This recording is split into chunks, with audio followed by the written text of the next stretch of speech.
जय हिंद, जय महाराष्ट्र, जय भीम। तुम्हाला एक जीवन उदाहरण मी दाखवतो। मी गेले 4 महिन्यापासून एक अनुकृतीत बांधकाम आपल्या कुलाबा कॉजवे या ठिकाणी बांधकाम करण्यात आले आहे।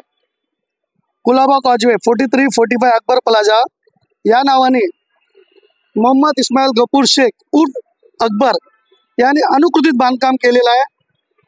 त्या बांधकामचा मी एक तुम्हाला 7 तारीख पहिला महिन्याला मी एक पत्र दिला BMC अवॉर्ड ऑफिसरला, एक पत्र दिला मी CM ला, महाराष्ट्राचे चीफ मिनिस्टर, दुसरा पत्र दिला मी डिस्ट्रिक्ट कलेक्टर आणि तिसरा पत्र म्युन्सिपालिटी कमिशनर। या बांधकाममध्ये अनुकृती जो बांधकाम केला आहे अकबर प्लाझा नावाने एक शॉप बनवले, याचं नाव अकबर बनून, याच्यावर कुठलाही कारवाई होत नाही। परत नंतर मी 18 तारीखला तुम्ही बघू शकतात, परत मी 18 तारीखला तुम्ही बघू शकतात, परत मी 18 तारीखला जून 1 DCP परवीन मुंडे साहेबाला एक पत्र दिला, ACP साहेबाला पत्र दिला, कुलाबा पोलीस चौकीला पत्र दिला की याच्यावर कारवाई का नाही होत। हे अकबर प्लाझा नावाने जो अकबर म्हणून जो व्यक्ती आहे गुंडासाई करून BPTचा लँड हडप केलेला आहे। याच्याकडे ना BPTचा लायसन, ना BMCचा लायसन आहे, ना BPTचा परवानगी आहे, ना कलेक्टरची परवानगी आहे। याला गव्हर्नमेंट सुद्धा याला नाकारतात। BMC बोलतात की याला आम्ही लायसन दिले नाहीये। 2014 पर्यंत लायसन दिलेले आहे, पण अकबर प्लाझा या व्यक्तीला कुठलाही लायसन न देता यांनी अनुकृतीत बांधकाम अजित हाऊस गल्लीचा कब्जा केलेला आहे। BPTच्या लँडवर कब्जा केलेला आहे ना। हायकोर्टचा ऑर्डर आहे, 2018ला हायकोर्टने ऑर्डर दिला की तोडा। सुप्रीम कोर्टचा ऑर्डर आहे, BMC बोलतात आम्ही लायसन दिला नाही। तर हे कुठला बेसवर इथे आहे ते मला समजत नाही।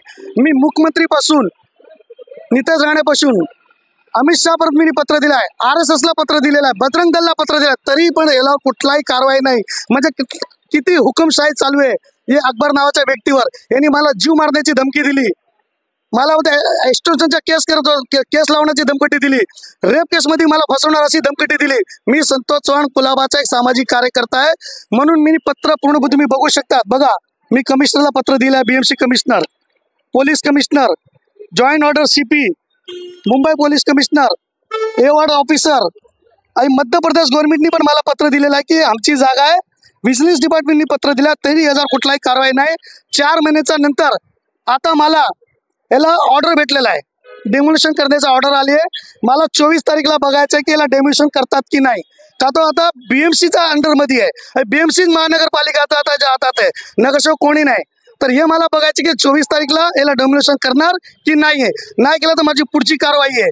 मी येणार काळामध्ये मी विधान भवन समोर एक पेट्रोल घेऊन माझा जीव द्यायला मी तयार की एक माणूस एवढा अतिशय गंभीरने यांनी जागा कब्जा केलाय तरी याच्यावर कुठलाही कारवाई होत नाही। ते पण कुठे ज्या 26 घरावर हल्ला झाला होता याच बाजूला अकबर प्लाझा म्हणून यांनी बनवलं, याच्यावर मस्जिद पण बनवलं आतमध्ये। विचार करा, कधी दुबारा 26 अकराचा घटना घडली, याचा जिम्मेदार कोण? महाराष्ट्र पोलीस या महाराष्ट्र BMC या महाराष्ट्राचे मंत्री। आणि मला एवढं समजत नाही की जेवढे कुठलाही लायसन न आता याला कोण सपोर्ट करत आहे ते मला बघायचं आहे। 24 तारीखला डेमोलिशन नाही झालं तर मी आणि माझी संघटना सत्यवादी ह्युमन राईट आम्ही अख्खा महाराष्ट्रामध्ये याचं आंदोलन करू। या व्यक्तीवर लिगल कारवाई झाली पाहिजे, लिगल याच्यावर केस झाला पाहिजे। यांनी जो गव्हर्नमेंटचा लँड कब्जा केलाय, लिगल अतिक्रमण केलंय, हायकोर्टचं उल्लंघन केलंय, BMCचं उल्लंघन केलंय, याच्यावर क्रिमिनल केस, ट्रेसपासिंग केस, याच्यावर केस झाला पाहिजे। मी संतोष चव्हाण, सामाजिक कार्यकर्ता। जय हिंद, जय महाराष्ट्र।